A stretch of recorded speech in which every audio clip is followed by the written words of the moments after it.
Hello and welcome back to my channel. My name is Bunny Cakes and welcome to my channel for the first time if you're new here. Today I am going to be doing my May reading wrap up. This month I read 7 books, which is 3 less than I read last month, but I kind of hit a bit of a reading slump here and there. And towards the end of the month, I think I actually even accidentally induced a reading slump because I went against my natural behavior when reading. Um, so the first book I read was The Magicians, by Lev Grossman. This book is based, well, it's not based on, there was a sci-fi series based on this trilogy on sci-fi recently. It just ended, and I decided that I wanted more of the world, and so I was also magically able to get a hold of a copy of the book from my e-library. I ended up giving the book a 3 out of 5 stars, mostly because I didn't like some of the characters and it made it hard to read. It was also a bit weird with the pacing, and it felt like things were kind of crammed together. Um, and I think maybe I might have felt differently about this book if I had read the book before I watched the TV series. Though I also think that if I had read this book in particular before having watched the TV series, I definitely wouldn't have read any farther in the series, and I most likely wouldn't have had any interest in the series, which would have been a detriment because I really, really enjoyed the way they redid some of the characters in the Magician series over on Sci-Fi. Um, so this one I gave a 3 out of 5 stars, primarily because of the pacing, and also the main character, Quentin, is just awful. Like, he's unlikable, he's whiny, he's just meh. I didn't like him. Um, so the book I read after that was Blood Magic, which was part 3 in the Cousin O'Dwyer's trilogy by Nora Roberts. Um, this one I also gave a 3 out of 5 stars, and it was a bit of a disappointment, compared to the first 2 books in the trilogy. Again, much like The Magicians, the pacing felt weird. It was a lot of, let's overtalk this while I do chores and cook and clean and stock my shop. Um, I do like that they went into some of the history of the third witch in this one, but it felt like there was so much more that could have been done that didn't get done as far as the action goes. And the actual grand finale part of the book was just like part of a chapter, and like it it almost made me feel like I wasted my time reading this series. And granted, I ended up reading the books as fluff books anyway, but still, like, I liked the characters and I wanted more out of the story. um The book I read after that was The Dark Tower Gunslinger Born by Robin Firth and a few other people. It's a graphic novel, that was done as part of Stephen King's The Dark Tower series. I gave this one a 5 out of 5 stars. It was really awesome, beautiful artwork. It stayed true to the original work, but also in some ways made it better and more enjoyable. Um, so I really loved that. Now, the book I read directly after that was Charlie the Choo Choo by Beryl Evans, which is also technically part of Stephen King's The Dark Tower series. It's a children's book that is discovered by one of the characters in the book The Wastelands, which is book 3 in the Dark Tower series.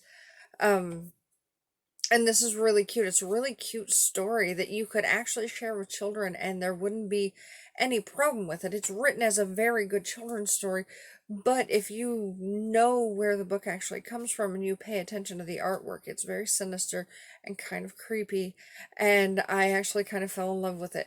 I mostly bought the book to bolster my Stephen King collection, um, but it's really cute too.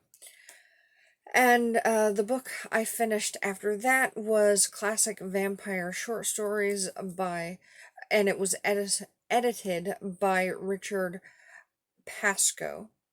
Yeah, Pascoe. Oh, I gave Charlie and the Choo Choo 5 out of 5 stars. I can't remember if I said that. And I also gave the Classic Vampire Short Stories a 5 out of 5 stars.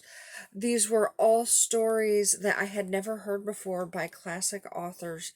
Um, and they were really, really well done. I listened to this during a couple of hours when I went out shopping because it was an audiobook.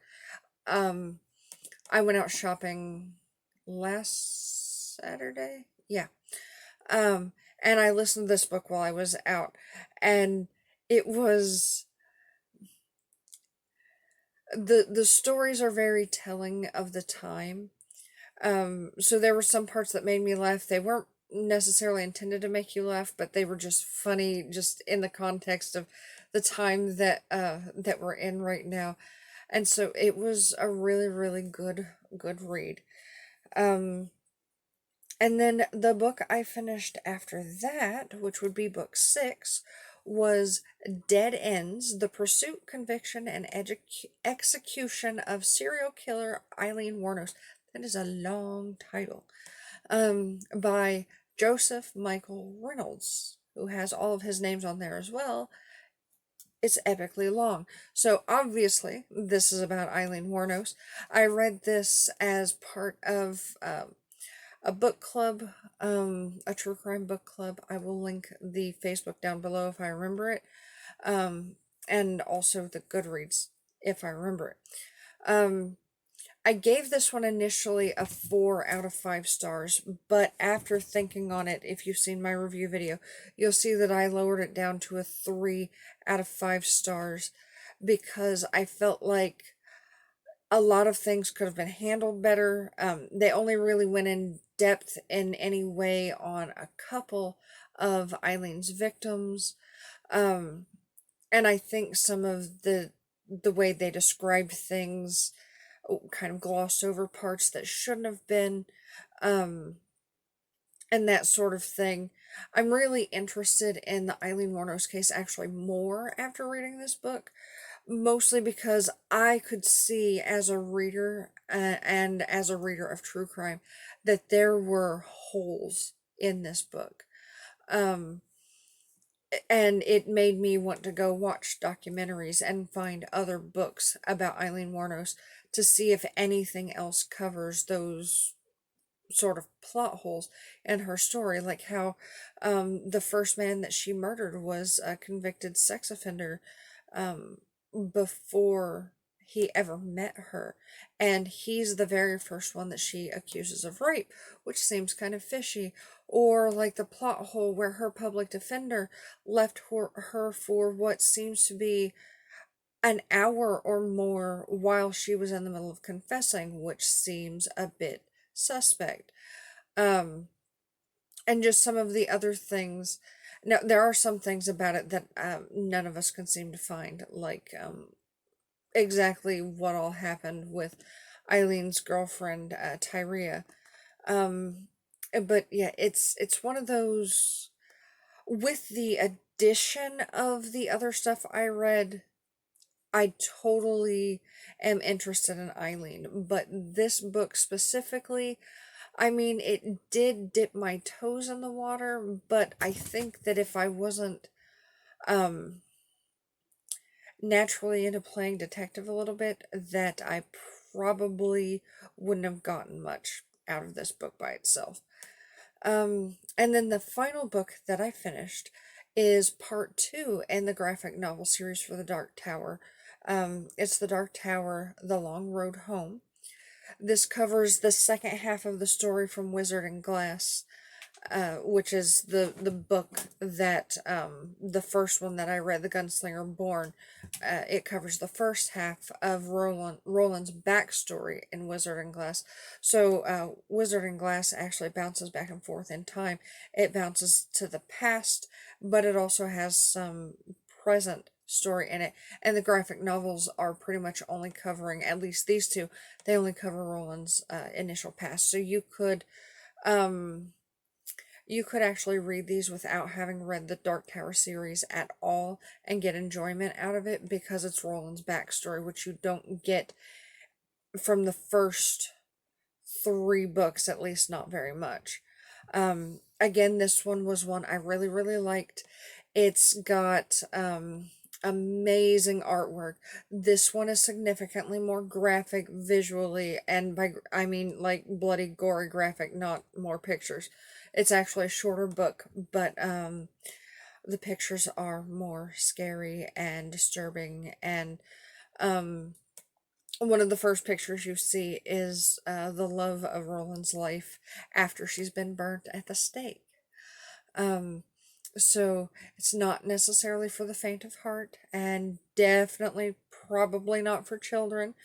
Um, I mean, creepy little children like I was, probably, but I wasn't super into age appropriate content when I was a child. So there's that, and well, here we are. You see how I am. I'm perfectly normal. Um, so all in all, I feel like this was a good month for reading for me. I had some books that I kind of false started on. I didn't finish reading Frankenstein. I just couldn't get into it. I didn't finish reading I'll Be Gone in the Dark, not because I couldn't get into it, but because I put it on hold to read the Eileen Wuornos books um, so I could read at least one of the two Eileen Wuornos books for the book club that I'm part of. Um, I'm actually I had meant to finish that one today, but I decided to take a break in reading. And by today, I mean today, the day I'm filming, which is Sunday, not probably Tuesday when I post this video.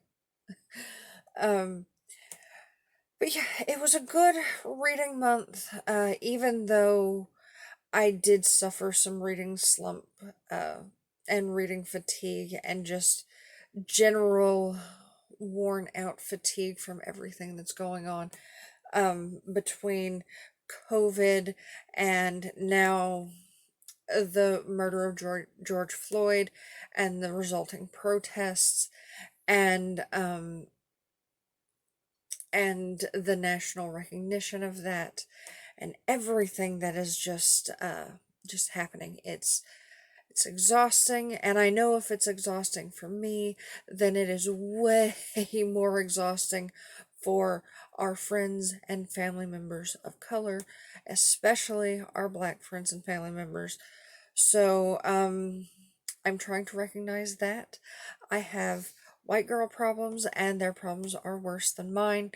But also, we do have to just recognize our limitations in general as people, and do our best to be the best allies for our friends and family who have it rougher than we do. So take care of yourself, but also, whenever you can, take care of your friends, stand up for your friends, stand up for people you don't even know just because it's the right thing to do. There are all sorts of things you can do,